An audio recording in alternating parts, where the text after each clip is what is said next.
Hello there, one and all, and welcome to this week's edition of The Chat. He's Ralph, I'm Peter, let's do this.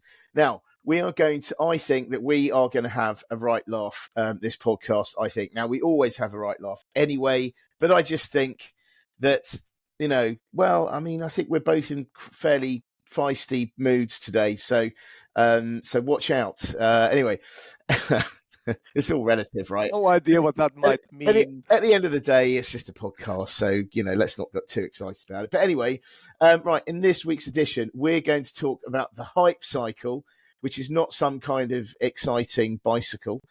We are also going to be talking about how that actually fits with some news, that we've heard this week in AI and EVs as well, just to keep the acronyms going. With regard to the AI sort of stuff, boiling it down and putting it bluntly, anything to do with AI continues to do extremely well, that we've seen this week with some of the big tech companies. The most notable absence of that is Alphabet, where Google has seen, basically been the drag because of poor performance in advertising, but the AI side of things has been extremely good. So we've seen really good stuff there. Amazon is doing really well with Amazon Web Services. I mean, anything to do with it, chips, anything to do with AI continues to go from strength to strength and is being powered a lot by hype. Then in terms of EVs, we saw a lot of companies reporting. I mean, again, putting it bluntly and looking overall, EVs seem to be running out of steam.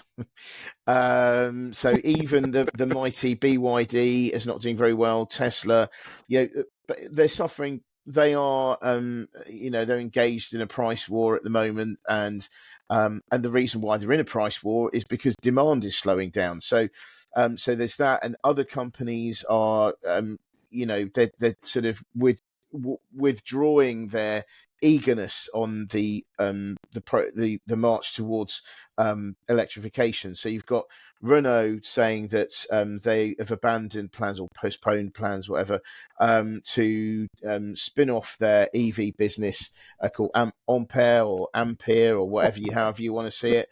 So it doesn't matter now because they ain't going to do it. But anyway, so they've ditched those plans. You've got GM saying that they might have gone a bit too early on the electrification thing. So all of this, is all playing out at the moment.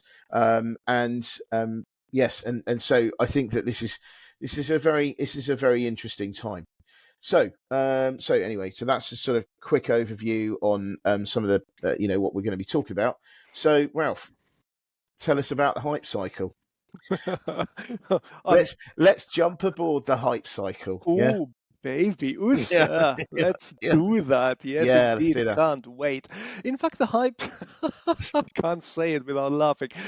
Actually, I can't say most things without laughing. But anyway, let's focus on these things now. For now, most of the things you were basically talking about here in your introduction, which is electric vehicles, EV, and of course also artificial intelligence or AI, is something which we can analyze using the model of the hype cycle.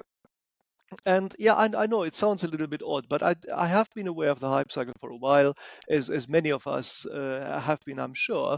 And I do find it a useful model to sort of analyze qualitatively new technologies and how they might actually do, how they might actually lead to actionable investment activity, how they will lead to growth and to consumer products which people actually want to buy because they can use them.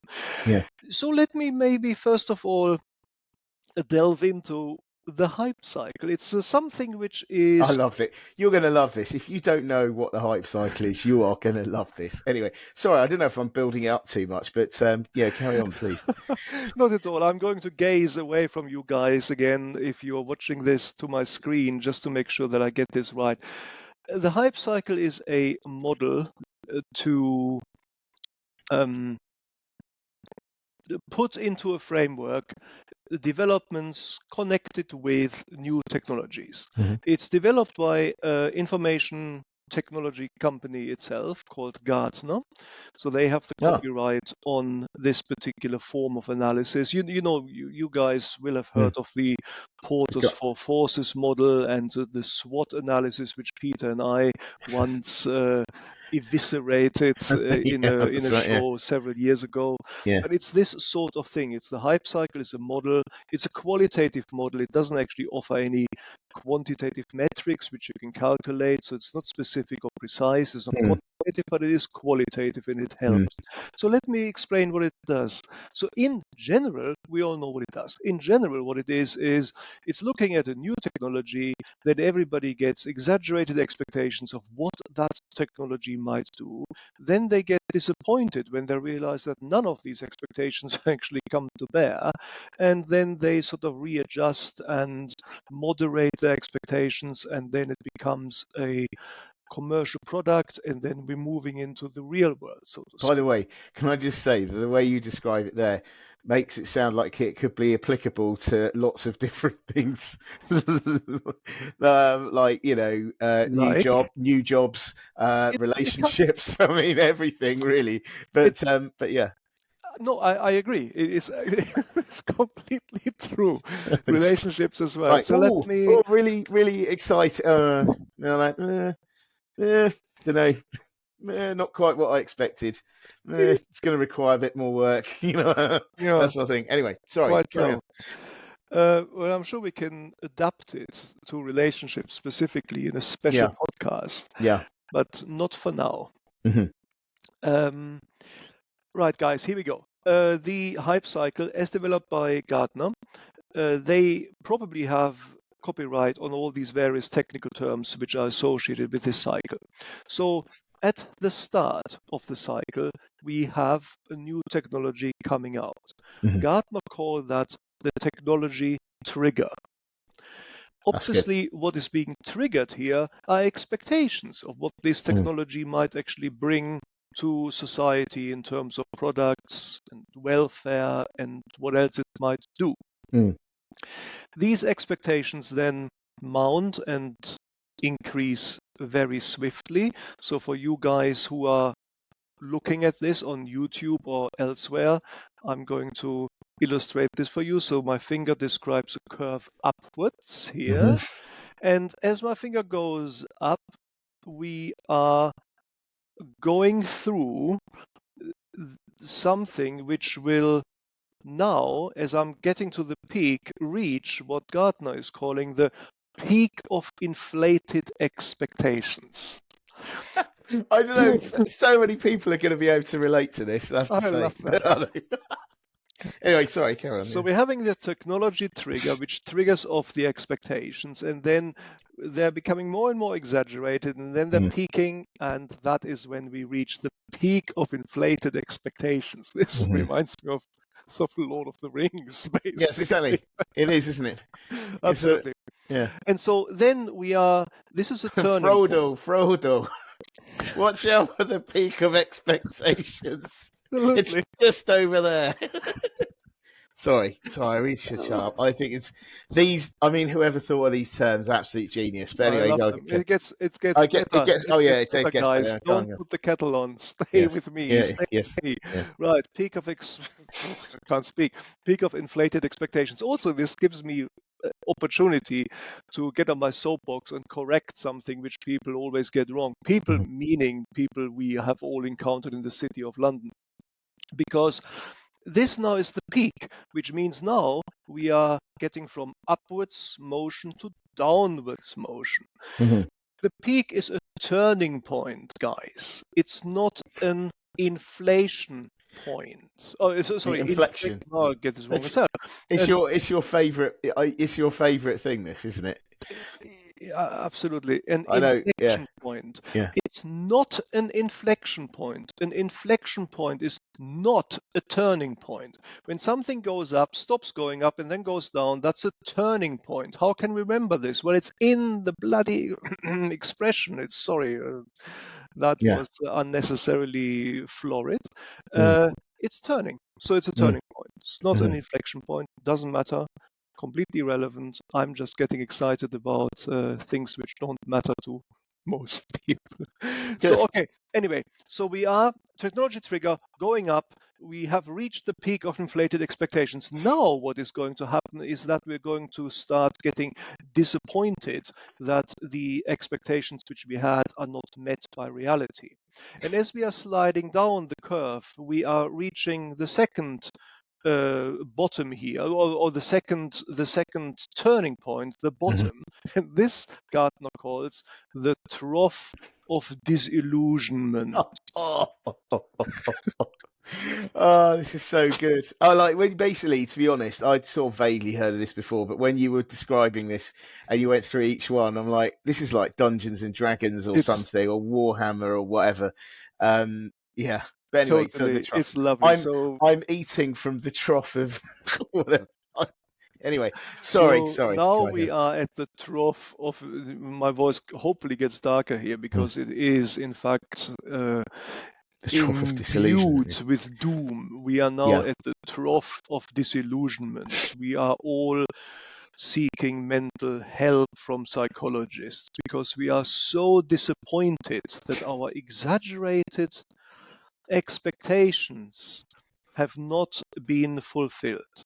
Now we have, however, indeed touched rock bottom. We have touched the trough of disillusionment from where we are now going to recover, and we are again moving into the ascendant phase. Hmm. So now we are going up again, but we are not going to go quite as much up as we were before. And that's a good thing because remember, you possibly forgot this because I've only said it 5 times. Remember, that was the peak of inflated expectations. We're not Hmm. going to go back to that peak.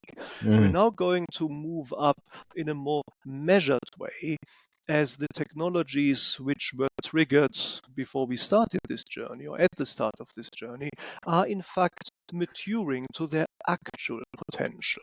Mm. And now they are offering commercially viable uses, products which people actually wish to purchase because they actually can use them in the Mm. way they are supposed to work in their real lives. Yeah. And as we are now walking upwards, so to speak, um, in this more measured way, what we are doing here is we are climbing what Gardner calls the slope of sorry, the slope of enlightenment. This is so good. I'm going to use this in my life. I'm Me- going to use this in my life. Yeah. Yeah.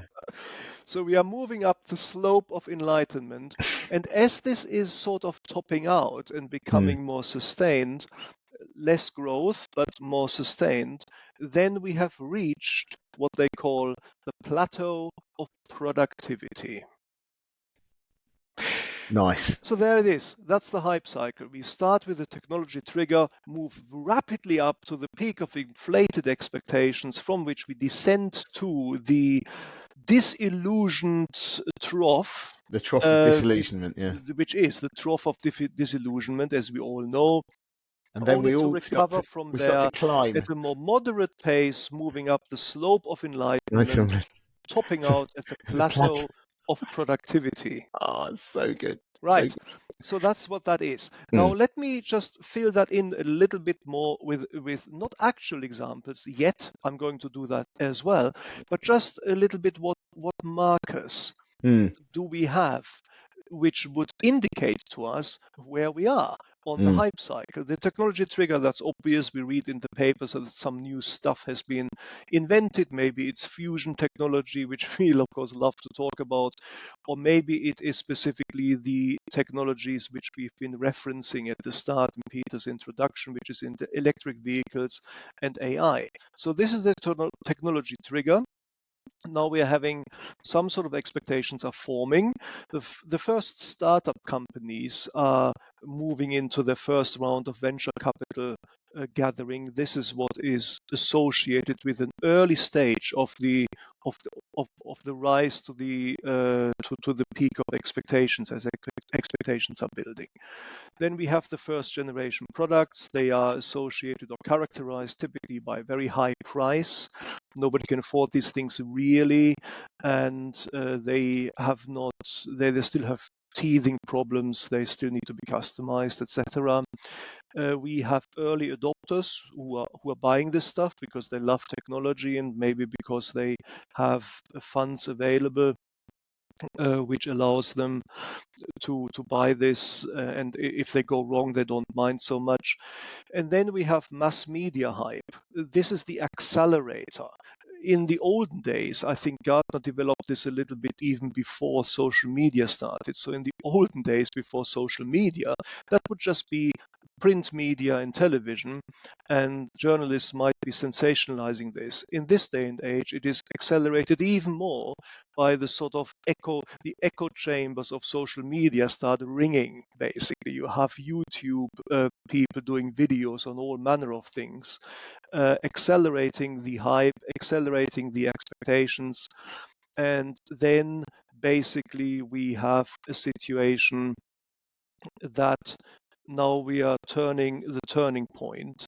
Now we have negative press. The negative press begins saying, "Oh, this was not actually as good as we were expected to be," etc. Now we're coming down towards the trough of disillusionment, I remind you.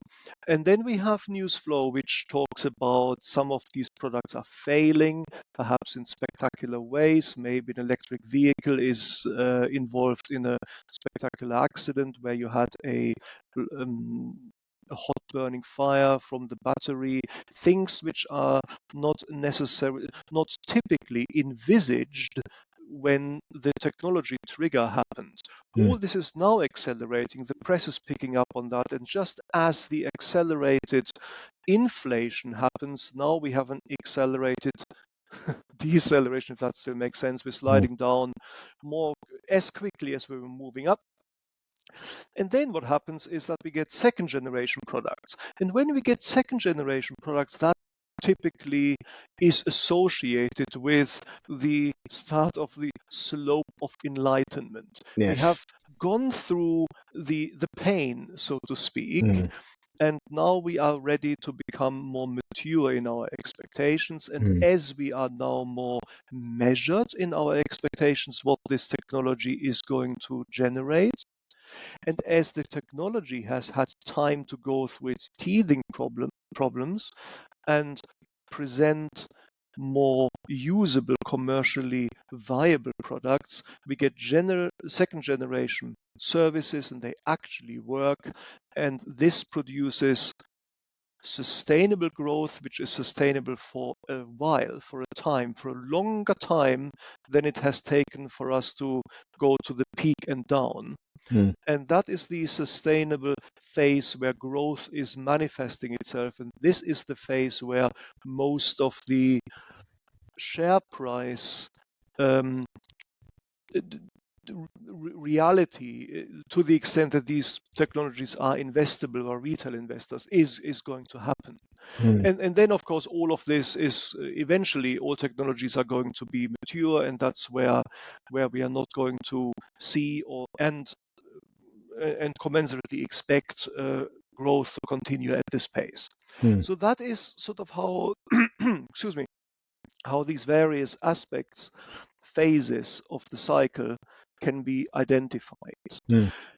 And now maybe we can move into the actual things which we wish to discuss, which is EVs and well, I think before that, you were mentioning before when we were chatting before about 3D printing, which is a really great example of something that we've seen.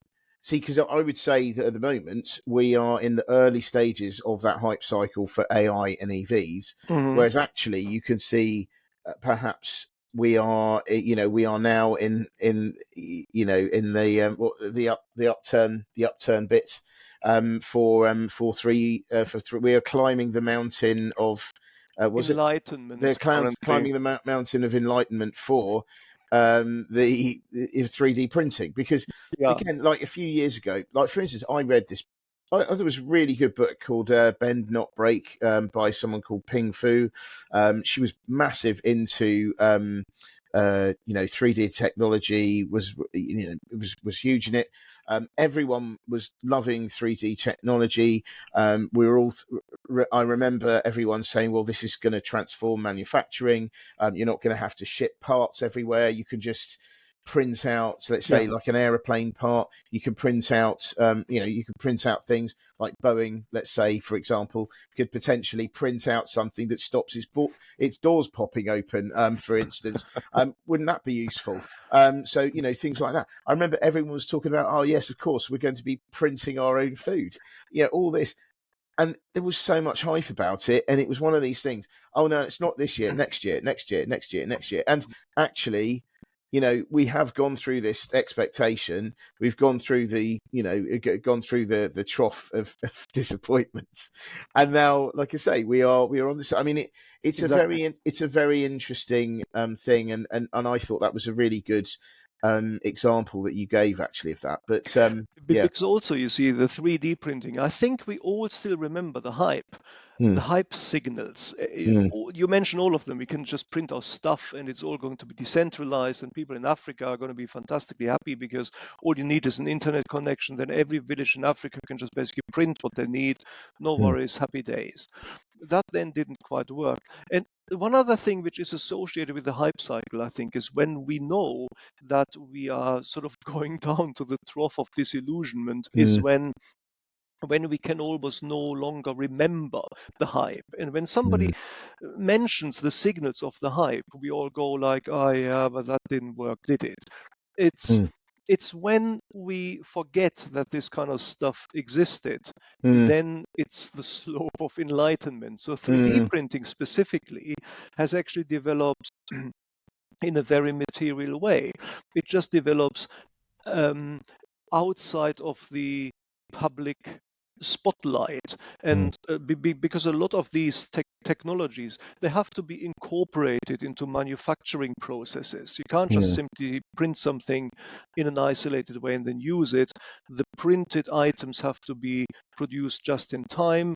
mm, The things and the infrastructure have to be available and have to be integrated on the shop floor in a manufacturing business, and then they have to be incorporated in a meaningful way into the strategy of the product as it is being manufactured on the shop floor. And mm, that apparently is happening now. This is not really in the public eye, and also mass media cannot sensationalize this as mm, much, so it doesn't mm. help them uh, sell copy, which is why it doesn't capture headlines, but it definitely is happening. Yeah, no, definitely. And so if we turn back to the Gartner, they have also done one other chart where they put some general technologies on the hype cycle. And it's quite interesting. I'll just read out a few to you. Excuse me. There is generative design AI, which is just at the face of the technology trigger. So this Mm, is just at the bottom of the peak of inflated expectations. We're not mhm, nearly there yet. mm, Machine learning and code generation is there. The metaverse is mhm, there. Digital humans are there, which I don't think we have time for me to go into what that exactly is, but this is in fact mm, something which does have a lot of potential. This is halfway up the rise towards the peak mm, here. And interestingly, what is just beyond the turning point? Technologies which are sliding down to the trough of disillusionment are mhm, NFT.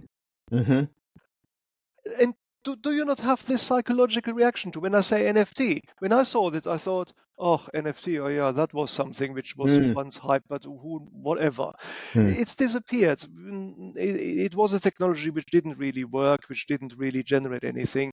And so they didn't put EVs here, but um, I would guess that electric vehicles are somewhere still on the first upward slope. We mm, haven't mm, quite reached the peak of expecting expectations, but if mhm, I was to populate this particular chart, then I'm inclined to put EVs close-ish to the top of the peak of mm, expected mm, of inflated expectations. mm, And I would put AI almost where they put it, somewhere on the still, excuse me, my voice. We haven't really seen from where we are in AI. We haven't really mm, seen the peak yet. mm. Yeah, no, absolutely. I mean, I think it's such an interesting way to look at it. I think this, Mm, and I think with AI, there's still a long way to go. And as you sort of briefly kind of touched upon there, I mean, that I think if last year, so this sort of chimes well with one of the um, themes that we were talking about for yeah. 2024, Mm, and that's in Watson's Yearly and everything, and that is all about how. So if last year was where everyone, the public discovered AI, mm, this year is going to be where there's going to be more movement towards commercializing the use of AI. So yes. one of the things I've mentioned is, for instance, what about LinkedIn? The fact that LinkedIn is owned by Microsoft, Microsoft invests in OpenAI, and, LinkedIn has always effectively wanted to be the ultimate sort of search engine, I think, Hmm. in terms of recruitment. So you don't need recruitment agencies. You can, if your AI is good enough, then you can bypass all of that. So I mean, I think that, so there's that. I mean, you were talking about synths, weren't you? Yes. Yeah, yeah. Synths are basically is what Gartner calls digital humans. I mean, I Hmm. just described the concept briefly. Um, this is currently used in the world of marketing and gathering data for marketing purposes. Mm, So currently, or before the world of digital humans, what you needed to do is sit people down in sort of fact finding. They have a name, I forgot what it is now, in sort of fact finding meetings, and you ask people, would you like this product better in a yellow packaging or in a gray mm. packaging? What do you Like a think of focus this? group sort of thing. Thank you. Yeah. That's exactly right. Focus groups. Hmm. But of course, it costs money to organize focus groups and to do all this, and people have to be there on the premises in person. They have to be in some form of enclosed room where you have recording facilities, etc. So it does take just physical infrastructure to do that. Hmm. A digital human or synth is basically, again, an LLM, a large language model, which has access to data which simulate what a human being would Mm, respond to hmm. were they asked the question, what do you like about this product or what don't you like? It's Mm, this sort of thing. So one LLM specifically tailored program replaces a focus group. mm, And since you can, of course, ask this AI these kind of questions all the time, it replaces repeated organization of focus groups. mm, And companies are already using this and they're paying mm, actual money in the real world for mm, this. So digital humans or synths are maybe, I mean, I don't know what Gartner's thought process was to put it on the ascendant. mm, We're still on the sort of way towards the peak of exaggerated expectations here. mm, But I think digital humans, some of them are already offering a usable product, a mm, usable service. What we don't know about the hype cycle is the timescale over which we mm, are traveling through these various parts of the curve.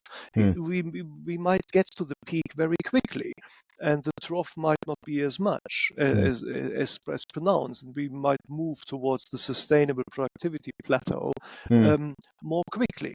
And mm, so in AI specifically, I would expect the next several years to be the years where we're moving onto the slope of enlightenment, so mm, to speak, in the hype cycle, mm, by which I mean that specific commercially viable purposes are being found by for AI, which are potentially offered with a corporate envelope. For example, one company manufacturing marketing digital humans, Hmm. allowing them to be customized in the way companies need. Hmm. And that sort of business would then be investable for retail investors.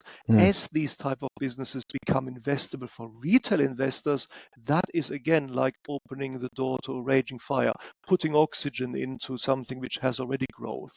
Mm. And that is when, well, okay, my metaphor would suggest it would explode, but uh, let us be more measured here. That is when we have a real value, a real world product development. And I think that may not be as far away as the general length of the hype cycle would Mm. suggest. I think that can happen in AI in a few years. Mm.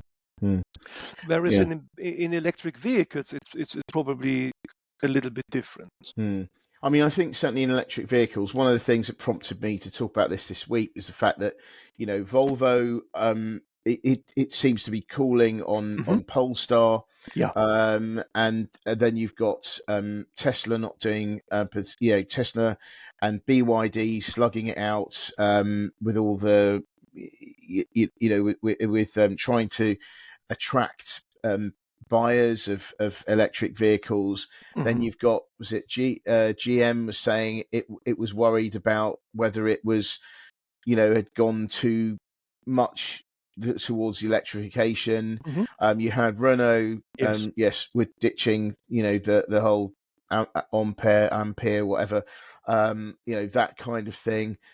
All of it just seems to suggest, and then you've got the delay. So Sunak delaying the say the Hmm. deadline from 2030 to 2035, Yeah. and then you've got rumors at the moment that actually, so it wasn't, I think it was the Porsche CFO said he was thinking of delaying that. He reckoned that delay, that 2035 in Europe, could be delayed further. So all of this suddenly, and if you have that happening with a backdrop of cost of living crisis where people are thinking, what are we going to do with our money?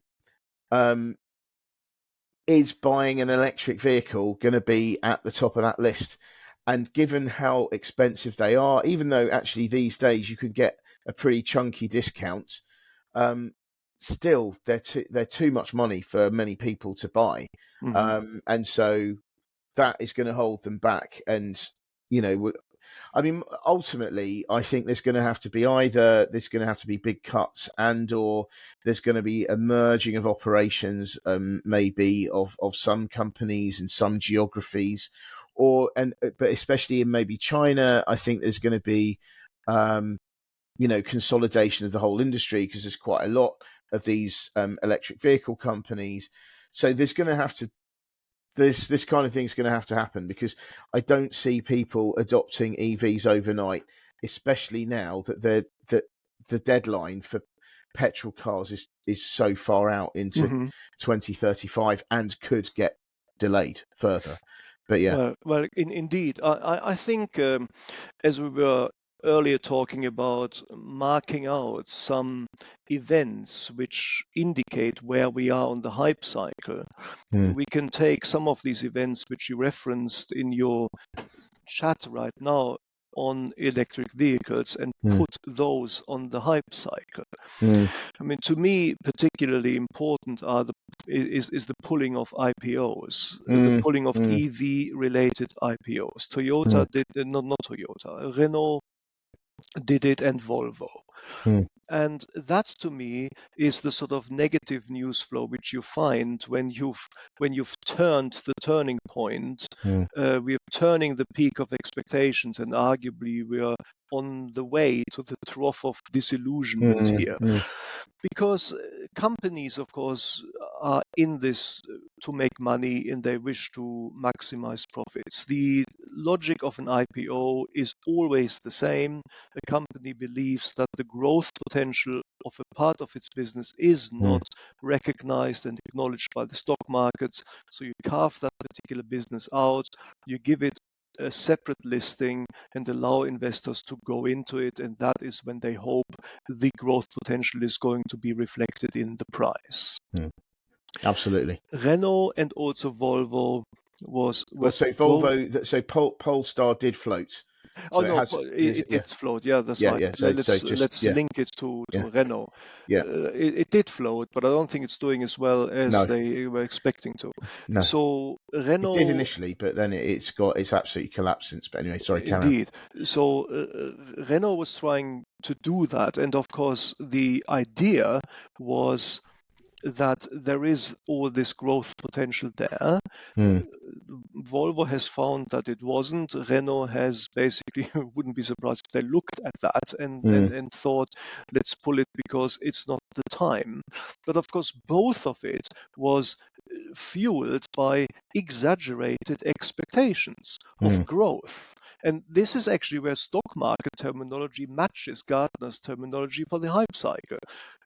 Exaggerated expectations of earnings growth to be generated by EV businesses were factored into the decision to IPO a business, and in the case of Volvo, didn't really quite come to fruition. In the case of Renault, they were being pulled. So these two news flows, if that was all I knew about EV, would would would sort of suggest that I put the position of these vehicles just beyond the peak of mm, exaggerated mm, inflation expectation on the hype cycle. And so all the rest which you referenced is sort of the sort of infrastructure around it. I think the industry is going through teething problems mm, because we haven't really seen what the reality is like. We mm, don't know what the consumer is going to think of the cost, whether they are going to be able to afford it. I mean, we do know that currently they are not able to afford it. All mm, of this, of course, sits in a wider envelope of macro. mm, Currently, we have high inflation and et cetera, cost of living is sky high, so the demand for these vehicles is less. The policies around it, which were inflating the demand, are being pushed out in terms of 2035. You referenced these. China is going through economic problems, and we haven't even seen yet cost of insurance related to battery fires in these mm, cars and all of this kind of stuff. mm, This still has to percolate down. It has to come through. Policies and car makers will deal with that, and that is, I think, what is currently happening. mm, And I can't put a number on it in terms of years, but of course we are going to see several more years, I think, before we reached the trough of disillusionment. And then, however, because I am absolutely convinced that electric vehicles are a viable technology, it is just that we have not reached the commercial viability of this technology yet. When is it going to be? 2035 and beyond is mm, probably going to be a sensible time to put on it, just simply mm. because that's a policy item which will mark the demand for it. Fair enough. Well, there we go. I think that's a good place to end. Hopefully that we are, that listening to this podcast, don't feel that you are in the trough of disappointment, and that you are, in fact, always on the upward slope to the mountain of what was it again? You're always on the up with these podcasts, Yeah. guys. You're always on the slope of enlightenment. There we go. The slope of enlightenment. Anyway, on that bombshell, let's leave. But thank you very much indeed. Have a Thanks great. for listening, guys. Thank you very Bye. much. Bye bye. Bye.